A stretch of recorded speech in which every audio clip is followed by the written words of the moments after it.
Bonjour, c'est Judith des Magies de la Lune. Et là, je vais vous parler de la nouvelle lune et des pouvoirs de la nouvelle lune, parce que quand même, à l'origine, mon entreprise s'appelle les Magies de la Lune, et si je me tourne vers l'astrologie en général, c'est parce que mes centres d'intérêt augmentent, mais c'est quand même avec la Lune que j'ai commencé, parce que je trouve que c'est la voie d'accès la plus simple à l'astrologie, comme un guide de vie en fait, et certainement pas l'astrologie comme l'affirmation de choses qui sont écrites et qui sont inéluctables. Alors oui, je travaille avec l'astrologie et je travaille même avec des cartes, hein, c'est-à-dire que je travaille même avec des tarots. Et pourtant, je suis la dernière à en concevoir même l'idée que les choses puissent être écrites. N'est-ce pas paradoxal? Si. Suis-je paradoxal? Oui. Est-ce que c'est un problème? Non. C'est comme ça. Et je pense que c'est le fait que je sois compliqué et paradoxal qui peut vraiment m'aider à vous aider et à vous apporter le plus de richesse possible. Alors, la nouvelle lune, de quoi parle-t-on? Est-ce que vous avez repéré dans le développement personnel et dans le développement spirituel une tendance à aller chercher la lune? Oui. On a même... Alors, on a l'unologie de Yasmine Bolland, qui est la première, qui a un succès phénoménal dans les pays anglophones. Et je sais pas, ça a l'air de moins prendre en France, ou alors j'ai pas vu, ou alors je suis pas là, ou je ne le sais pas, j'en sais rien.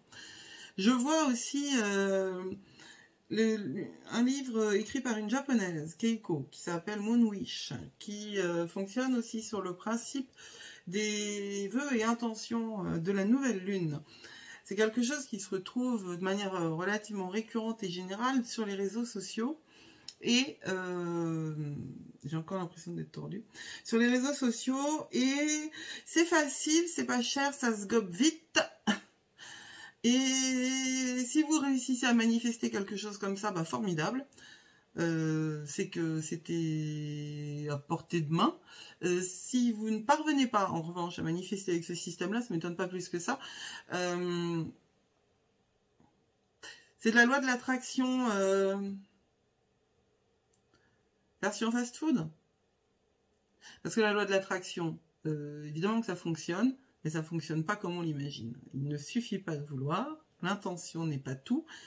Et quand on demande quelque chose du plus profond de soi, on ne sait pas ce qu'on demande. Avant d'avoir fait le job, range-toi stylo, avant d'avoir fait le job, pour savoir exactement et ce qu'on demande, et ce qu'on veut, et ce qu'on a besoin, et ce qui est possible d'être manifesté ici et maintenant. La loi de l'attraction a oublié quelque chose, hein, c'est que nous avons tous un inconscient, que nous le souhaitions ou pas, et que cet inconscient est celui qui nous agit. La loi de l'attraction, elle a oublié qu'il ne s'agit pas de vouloir pour obtenir. Alors, pourquoi je parle de la loi de l'attraction? Parce que la nouvelle lune est considérée comme le moment où on peut émettre des vœux et des intentions qui vont se réaliser dans les jours à venir, dans le cycle à venir en fait, hein, parce que la lune est cyclique et nous engage dans différents cycles. Le premier cycle, c'est de la nouvelle lune à la pleine lune. Le deuxième cycle, c'est de la nouvelle lune à l'autre nouvelle lune. Et le troisième cycle, c'est d'une nouvelle lune dans un signe à la pleine lune dans le même signe à peu près 6 mois plus tard. Ces différents cycles du circuit solilunaire, c'est-à-dire de l'organisation de la lune et du soleil, parce que la lune est illuminée par le soleil, elle n'a pas, c'est un corps céleste, elle n'a pas de lumière propre, ce qui est fascinant en termes de psychologie évidemment, et ce qui peut nous apporter beaucoup en termes d'informations supplémentaires, parce que la pleine lune, par exemple, c'est une lune dans un signe qui est éclairée par le soleil dans un signe en opposition. La nouvelle lune, c'est une lune dans un signe qui est collée au soleil dans le même signe. Là, c'est une conjonction, ça s'appelle en astrologie une conjonction. Revenons aux choses basiques. La nouvelle lune est la période où le cycle finit et recommence. Et j'insiste là-dessus parce que ce n'est pas que le début, c'est aussi la fin. Parce qu'il n'y a pas de début sans fin. Ça n'existe pas, ça. Hein. Donc c'est la période où le cycle a fini et recommence. C'est une période traditionnellement reconnue comme puissante pour porter de nouvelles intentions et pour formuler des vœux. Ce que je propose, moi, c'est d'apprendre à travailler ces vœux de manière à ce qu'ils aient le plus de chances possible pour se réaliser parce qu'ils seront en harmonie avec les énergies qui nous entourent. L'astrologie, c'est vous informer de ce qui se passe autour de vous, sur un plan personnel, sur un plan intérieur, parce que ce qui se passe à l'intérieur, ça se passe à l'extérieur, et ce qui se passe en bas, ça se passe en haut. Ça, c'est les principes hermétiques, et c'est les principes qui dirigent mon travail. Mais quand on a besoin de savoir ce qui se passe, parce que évidemment, on ressent. Aujourd'hui, je suis plus... Aujourd'hui, je suis carrément down, quoi. Ça, on le sait à l'intérieur. Mais très souvent, il y a une réalité astrologique à ce qui est un moment intérieur et personnel. N'oubliez pas, nous vivons dans un monde énergétique. Les énergies nous entourent, le monde est vibratoire et à un niveau quantique. Il est corpusculaire et ondulatoire. Ça veut dire que tout est, sur un plan quantique, à la fois une particule et une onde. Qu'est-ce que ça vient faire, la physique quantique mal digérée à l'intérieur de... Ça va encore ravir les enfin, ceux qui considèrent que c'est une pseudo-science. L'astrologie est une science parce qu'elle est super compliquée. Mais ouais, puis c'est une science parce que essai-erreur. Hein, quand on sort de l'essai-erreur, on n'est plus dans la science. Hein, on est dans l'affirmation et dans le dogme. La science, par définition, vraiment, je me trouve penchée. La science, pardon, par définition, c'est quelque chose qui est soumis à enquête, vérification, enquête, vérification. Et c'est ce que je fais. Je ne suis pas scientifique de nature, ni d'origine. N'est-ce pas? Je suis une universitaire, il y a longtemps, mais j'étais une universitaire et j'étais une universitaire dans les sciences humaines, hein, bien sûr. Je suis formée dans plein de trucs, mais pas en sciences. En revanche, j'ose invoquer la physique quantique, parce que ce qu'elle nous offre, la physique quantique, c'est justement l'ouverture vers autre chose. Moi, j'ai pas besoin d'un doctorat en physique pour comprendre que les choses puissent être à la fois... comment dire? Ah, j'ai oublié le mot. Un corpuscule et une onde. Donc, on revient au sujet. Le monde est vibratoire. Autour de nous, tout est vibration. Et ça, je vais reprendre mon stylo que je ne veux pas avoir dans les mains. Ça, là, comme moi. Même moi. À 90%, je suis du vide. Et je parle pas que ce que je dis. Je vais concrètement là-dedans. Il y a du vide. Si ça tient, c'est parce que ça vibre sur une certaine fréquence qui est plutôt très très basse. N'est-ce pas? Et ça, c'est fondamental. C'est-à-dire que nous sommes vibratoires. Nous vivons dans un monde vibratoire. Et pardon, nous recevons et nous émettons des vibrations en permanence. Voilà. Ces vibrations-là, elles peuvent être hautes, elles peuvent être basses. C'est-à-dire que c'est pas réellement bon ou mauvais ce que je dis, hein. C'est haut ou bas. C'est pas bon ou mauvais. De toute façon, dans ma tête, il n'y a pas de catégorie bon et mauvais, parce que je pense que dans le monde, il n'y a pas de catégorie bon ou mauvais. Parce que quand on réfléchit bien, l'enfer est pavé de bonnes intentions, et on peut vraiment faire du mal, tout en ne le voulant pas, et à l'inverse, on peut faire énormément de bien, en ayant à cœur de faire une connerie, quoi. En tout cas, de ne pas être dans un don réel. Voilà. Donc, bon et mauvais, ce sont des catégories humaines, et tout ça est absolument relatif. Par contre, on peut parfaitement dire que certaines vibrations sont hautes, et que d'autres vibrations sont basses.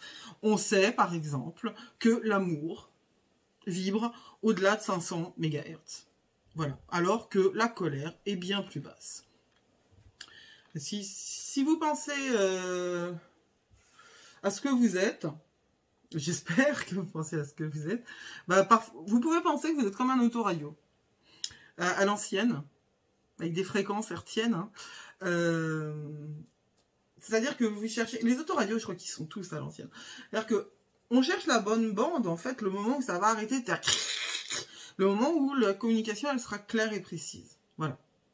La meilleure position dans la bande FM pour recevoir la station que vous voulez. C'est pareil. Le travail que vous faites en amont de la nouvelle lune, ça vous permet justement de recevoir et d'émettre plus clairement. Ce travail, je vous proposais de le faire avec moi. Pour l'instant, je vous fais découvrir un petit peu ce que c'est que la nouvelle lune, et puis on verra après. D'abord, il y a 2 étapes, et ça, moi, j'y tiens. Je sais que c'est pas la vie de tout le monde, c'est pas la pratique de tout le monde, mais c'est la mienne, et c'est celle-là que j'ai envie de faire partager. Il y a 2 étapes à la nouvelle lune, et les 2 sont à la fois indissociables et à la fois bien différentes. Il y a la lune noire et la nouvelle lune. Alors, la lune noire, le terme vient de l'anglais, et là, il va encore falloir débunker un truc, ou enlever les poussières, ou je sais pas, mettre un petit peu un coup de flash sur des choses qui se diffusent sur Internet et qui ne sont pas justes. En anglais, lune noire, c'est dark moon, dark, sombre, donc la lune sombre, sauf qu'en français, ça se dit lune noire. La dark moon, c'est l'étape avant la nouvelle lune, c'est-à-dire le moment où on ne la voit pas dans le ciel. Black moon, c'est la 2e nouvelle lune du mois. Ça n'a rien à voir. Et ça n'a réellement rien à voir. La 2e nouvelle lune du mois, c'est juste une occurrence. La 2e pleine lune du mois, ça s'appelle Blue Moon. Et en anglais, Once in a Blue Moon, ça signifie réellement la semaine des 4 jeudis. La Dark Moon, ça arrive tous les mois. Parce que tous les mois, dans le ciel, la lune, elle disparaît. Et pourquoi elle disparaît? Parce qu'elle s'approche très proche du soleil, et que donc, à l'intérieur de l'immensité du soleil, on ne la voit pas, puisqu'elle ne reçoit plus ses rayons. Ce moment où la lune noire, qui correspond astronomiquement au moment où la lune n'est plus visible du tout parce qu'elle n'est plus éclairée, il ne dure qu'un instant. Et pourtant, il faut comprendre ce moment pour comprendre comment vos vœux pourraient se manifester. C'est dans cette énergie-là qu'on prépare la manifestation du reste. C'est au moment de la lune noire qu'on se débarrasse définitivement du reste de ce dont on ne veut plus. La lune noire est un excellent moment, par exemple, pour couper les cordes énergétiques, les dernières cordes énergétiques, pour faire de la place à autre chose. Parce qu'on ne manifeste rien si c'est pas prêt à l'intérieur. La lune noire est idéale pour désencombrer son espace physique et son espace psychique. Alors évidemment, tout le dernier moment, le dernier quartier de la nouvelle lune, c'est propice, globalement, à l'éloignement des influences des personnes négatives de votre vie. La lune noire est un moment particulièrement propice à toute procédure de bannissement.